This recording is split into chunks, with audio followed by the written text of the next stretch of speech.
Welcome you all viewers. This is Jagan Mohan again, child crime and occupational psychologist. ఈరోజు మనము కొద్దిగా మొహమాటం గురించి మాట్లాడుకుందాం. In other words hesitation. కొద్దిగా అగ్రవేట్ చేస్తే దీన్ని కొద్దిగా ఇంకా ఇంప్రూవైజేషన్ చేస్తే ఇన్ఫీరియారిటీ కాంప్లెక్స్, ఇన్సెక్యూరిటీ కాంప్లెక్స్ అని కూడా అంటాం మనం ఎన్నో విధాలుగా. ఈరోజు జనరల్గా యూత్లో ఇది చాలా వరకు చాలా శాతం రైట్ వాళ్ళు ఎన్నో అవకాశాలు కోల్పోతూ ఉంటారు ఈ యొక్క ఎలిమెంట్ వల్ల, నెగిటివ్ ఫ్యాక్టర్ వల్ల, మొహమాటం వల్ల. మరి మొహమాటం ఏ విషయంలో మొహమాట పడుతుంటారు, ఏ విషయంలో వీళ్ళు వెనకం చేస్తుంటారు, ఎందుకు వేస్తుంటారు, దానివల్ల నష్టాలు ఏం జరుగుతాయి రైట్, దానివల్ల లాభాలు ఏం జరుగుతాయి రైట్.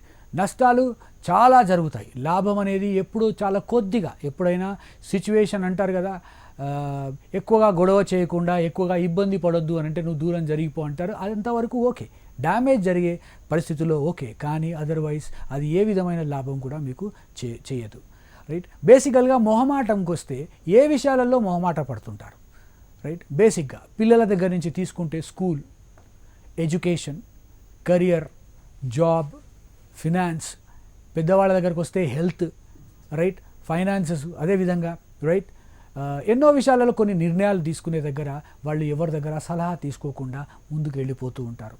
కానీ ఫైనల్గా వచ్చేసి ఫ్యామిలీలో ప్రాబ్లమ్స్ వచ్చాయి, ఫ్యామిలీలో డిస్టర్బెన్స్ వచ్చాయి, ఫ్యామిలీలో డిస్పారిటీస్ వచ్చాయి, కాన్ఫ్లిక్ట్స్ వచ్చాయి, హస్బెండ్ అండ్ వైఫ్ మధ్యలో గొడవలు వచ్చాయి, పిల్లల మధ్యలో గొడవలు వచ్చాయి, ఆస్తి కోసం తగాదాలు వచ్చాయి, ఫైనాన్స్ దగ్గర పంచుకోవడంలో ఇబ్బందులు వచ్చాయి, హెల్త్ పరంగా ఇబ్బందులు వచ్చాయి, చూసే నాదుడు లేదు రైట్. ఎడ్యుకేషన్ పరంగా ఎడ్యుకేటెడ్ కాదు ఫ్యామిలీలో, ఈ యొక్క బ్యాక్గ్రౌండ్, దీనివల్ల ఇబ్బంది పడ్డాము రైట్. ఇలా ఎన్నో రకాలుగా ప్రతి ఒక్క ఫ్యామిలీలో ఏదో ఒక కంప్లైంట్స్ ఉంటే ఉంటాయి.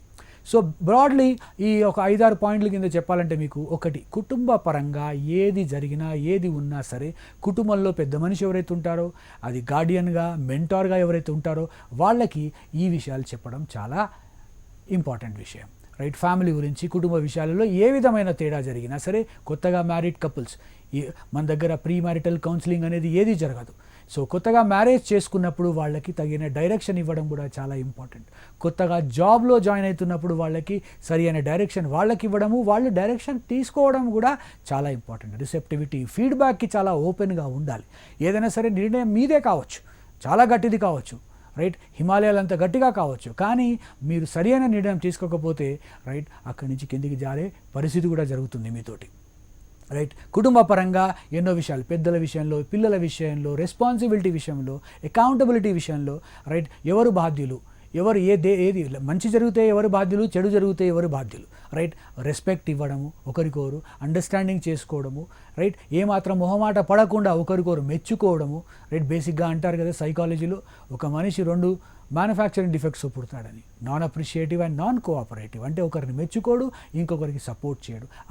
అది మొహమాటం వల్ల రైట్. అదొక ఇన్ఫీరియారిటీ కాంప్లెక్స్ ఒకటి డెవలప్ అయిపోయిన తర్వాత పిరికితనం లేదా మొహమాటం, వెనకపోయే తత్వం, ఇలాంటివేవి ఉండకుండా ముందుకొచ్చి ధైర్యంగా చెప్తూ ఉండాలి, కనుక్కుంటూ ఉండాలి, క్రాస్ చెక్ చేస్తూ ఉండాలి. ఎప్పటికప్పుడు మనం కరెక్షన్స్ చేస్తూ అలైన్మెంట్లోకి రావాలి, ట్రాక్ మీదకి రావాలి. ఒక జర్నీ, ఒక ప్రయాణము, ఒక రైలు ప్రయాణము పూర్తిగా జరగాలి అంటే, హైదరాబాద్ టు ఢిల్లీ జరగాలి అని అంటే ప్రతి ఒక్కరూ అన్ని మైల్ స్టోన్స్ క్రాస్ అవుతూ ముందుకు వెళ్ళాలి. ప్రతి దగ్గర ఏం జరుగుతుంది అనేది ఒక క్రాస్ చెక్, హెల్త్ చెక్ ఒకటి చేసుకుంటూ వెళ్తూ ఉండాలి.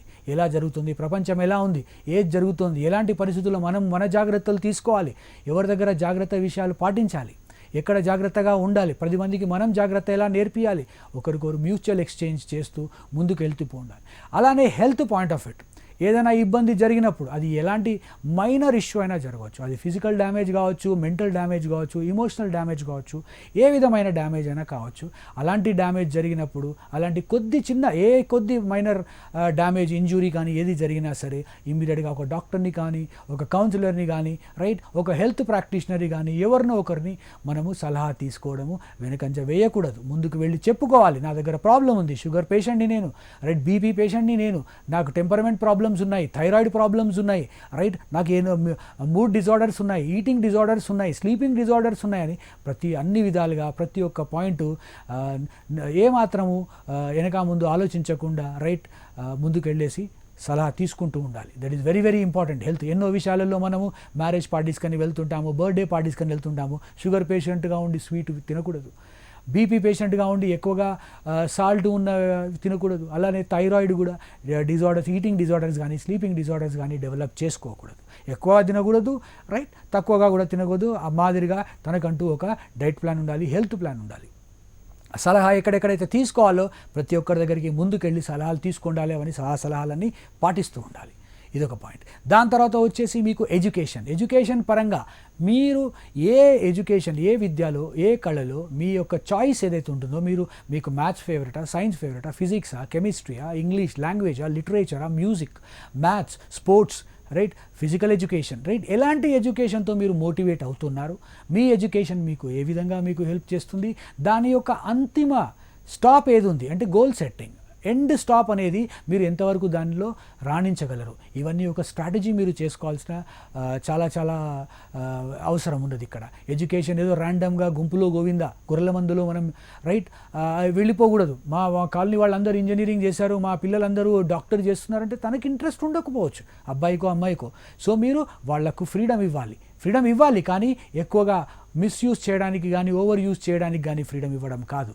ఫ్రీడమ్ కూడా ఒక పద్ధతిగా, ఒక లిమిటేషన్గా, వాళ్ళ మెచ్యూరిటీ లెవెల్కి తగ్గట్టుగా, వాళ్ళ maturity development, right, mental development తగ్గట్టుగా వాళ్ళని సరి అయిన దిశలో మనం పంపించడం చాలా అవసరం, రైట్, ఎడ్యుకేషన్ పరంగా. అలా అని ముందుకెళ్ళి వాళ్ళని ఫెయిల్ చేసి డిప్రెస్ చేసి టెండెన్సీస్ డెవలప్ చేస్తూ వాళ్ళని డైవర్ట్ చేసేసి, రైట్, నువ్వు దాంట్లో వెళ్ళు అని చెప్పేసి డిపార్ట్మెంటల్ స్టోర్లో రైట్ అన్ని రకాల వస్తువులు ఉన్నట్టుగా ఎడ్యుకేషన్ పరంగా అన్నీ ముందుకు తీసుకొచ్చి నువ్వు చాయిస్ చేసుకో అని చెప్పకూడదు.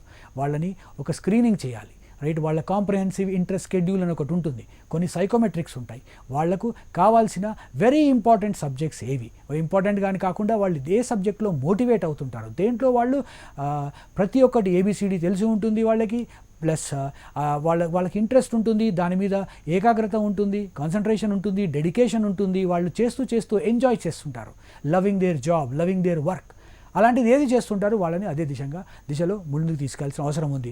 వాళ్ళు మొహమాట పడి అడగకపోయినా మీరు మాత్రం ముందుకు రావాలి, మీరు మొహమాట పడి కూడా చేయకూడదు. So it's a win situation పిల్లల పరంలో, ఎడ్యుకేషన్ పరంలో. అలానే ఫైనాన్సెస్, డబ్బులు ఉన్నాయి కదా అని చెప్పేసి డబ్బులు దుబారా ఖర్చు పెట్టుకోవడం, సేవింగ్స్ లేవు, సెక్యూరిటీ లేవు, సేఫ్టీ లేదు, అలా లేకుండా ఇష్టం ఉన్నట్టుగా డబ్బులు ఖర్చు పెట్టకూడదు.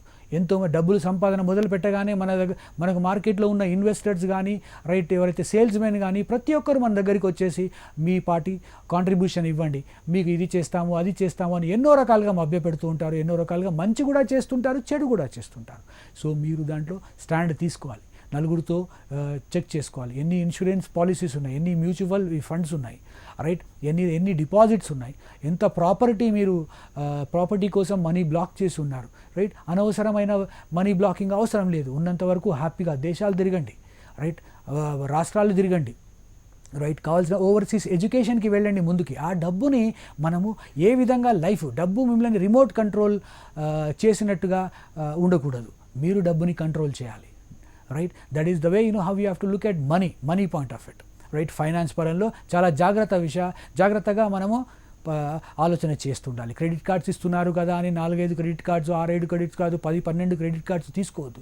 ఆ సమయం జరిగిపోయింది.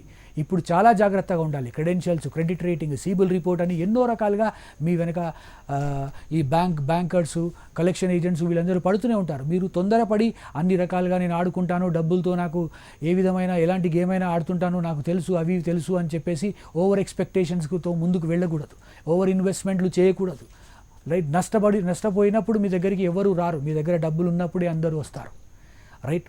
అలాంటిది చాలా జాగ్రత్తగా మీరు డబ్బులు ఆలోచించుకొని ఖర్చు పెట్టుకుంటారు. అదేవిధంగా మ్యారేజ్ పెళ్లి విషయంలో చాలా పర్టికులర్గా డెసిషన్ తీసుకోవాలి. మీరు ఏ విధంగా, ఎవరు అమ్మాయి నచ్చింది, కాలేజ్లో నచ్చింది, స్కూల్లో నచ్చింది, లేదా ఎక్కడో మా నేబర్హుడ్ నచ్చింది, ఇలా నేను మ్యారేజ్ చేసేసుకుంటాను అని మిస్యూజ్ ఆఫ్ ఫ్రీడమ్ చేయకూడదు, రైట్. పేరెంట్స్తో మాట్లాడాలి. మీకు సహభాగిగా, లైఫ్ పార్ట్నర్గా ఎవరైతే వస్తున్నారో మీకు ఈక్వల్గా అన్ని రకాలుగా పార్ట్నర్గా ఉంటారా లేదా, ఒక బిజినెస్ పార్ట్నర్గా, ఒక లైఫ్ పార్ట్నర్గా, రైట్. లైఫ్లో ప్రతి ఒక్క అంగుళం, ప్రతి ఒక్క స్టెప్లో, ప్రతి ఒక్క ఫేస్లో మీకు పార్ట్నర్గా ఉంటారా లేదా అనేది చాలా ఆలోచించి నిర్ణయాలు తీసుకోవాలి. మ్యారేజ్ అయిన తర్వాత పిల్లల బాధ్యత నాదే, బాధ్యత నా మీదే పడింది, నేనే చూస్తున్నాను అని హస్బెండ్ అనకూడదు, వైఫ్ కూడా అనకూడదు కి పిల్లలంతా అత్తగారు వాళ్ళు ఎవరు చూడరు, హస్బెండ్ చూడరు, నేనే చూసుకుంటున్నాను అని వైఫ్ కూడా అనకూడదు. సో మీ ఇద్దరి మధ్య ఎలాంటి అండర్స్టాండింగ్ ఉంటుంది, మ్యూచువల్గా అండర్స్టాండింగ్ ఎలా ఉంటుంది, రైట్? అది లవ్ మ్యారేజా, అరేంజ్ మ్యారేజా, love half or arrange half, right? కొత్త రకమైన రిలేషన్షిప్ ఫ్యాక్టా, రైట్? ఎలాంటి సిచ్యువేషన్లో మీరు మ్యారేజ్ చేసుకుంటున్నారు, ఆ మ్యారేజ్కి తగ్గగా ఒక మీనింగ్ ఎలా ఇస్తున్నారు, లైఫ్ లాంగ్లో మీ ఇద్దరు సహజీవనం ఏదైతే చేస్తున్నారో ఏ విధమైన ఏ రూపంలో కానీ ఇద్దరు హ్యాపీగా సక్సెస్ఫుల్గా ముందుకు లైఫ్ హ్యాపీగా ఉంటున్నారా లేదా అనేది చాలా చాలా ఇంపార్టెంట్. అదేవిధంగా జాబ్ పాయింట్ ఆఫ్ వ్యూ, ఎలాంటి జాబ్ చేయదలుచుకున్నారు, డ్రీమ్ జాబ్, అమెరికాలో వెళ్ళిపోతాను, ఎంతోమంది ఫ్యామిలీస్ ఈరోజు పిల్లలు అమెరికాకి వెళ్ళిపోతున్నారు, ఆస్ట్రేలియాకి వెళ్ళిపోతున్నారు, రైట్? బ్రెయిన్ డ్రెయిన్ అందరికీ తెలిసే ఉంటుంది మోడీ గారు అన్న విషయం. అందరూ ఇక్కడ చదువుకొని బయటికి వెళ్ళి జాబులు చేస్తున్నారు, రైట్? బ్రెయిన్ గెయిన్ అని చెప్పేసి మళ్ళీ మీరు రండి, మీ పేరెంట్స్తో ఉండండి, మీ దేశానికి చేయండి, మీ రాష్ట్రానికి చేయండి, మీ ఊరికి చేయండి అని చెప్పేసి మళ్ళీ వాళ్ళని పిలిపించుకోవడం జరుగుతుంది. ఎంతోమంది రిటర్న్ వచ్చేస్తున్నారు. ఎప్పటివరకైతే వాళ్ళకి కంఫర్ట్ జోన్ ఉంటుందో వాళ్ళు అక్కడే ఉంటున్నారు. ఇక్కడ తల్లిదండ్రులు ఒక్కరైపోయి ఏకాకిగా ఉండి చాలా ఇబ్బంది పడుతున్నారు. సో మనము ఈ జాబ్ పరంలో కూడా, రైట్, ఏ విధంగా హ్యాపీగా పేరెంట్స్తో, మన కజిన్స్తో, మన రిలేటివ్స్తో, మన ఫ్రెండ్స్తో, మన టీచర్స్తో, మన మెంటార్స్తో, మన కమ్యూనిటీలో మనం ఉన్నంత వరకు మనకి ఎంతైతే స్ట్రెంగ్త్ ఉంటుందో ప్రపంచంలో ఎక్కడికి వెళ్ళినా ఆ స్ట్రెంగ్త్ మనకు దొరకదు. సో మొహమాటం అనేది మిత్రులారా మీ అందరికీ మరీ చెప్తున్నాను, హెజిటేషన్ అనేది జస్ట్ వెనకంజ వేయడమే, right? Weakness is the death, strength is your power.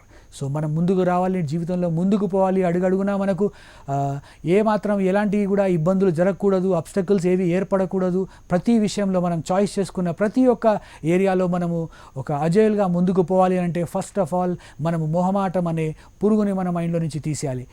దానికి ఎలాంటి ఆపరేషన్ చేస్తారు, ఎలాంటి పేస్ట్ పెడతారు, సిరప్ వాడతారు, టాబ్లెట్ వాడతారు, వాడండి.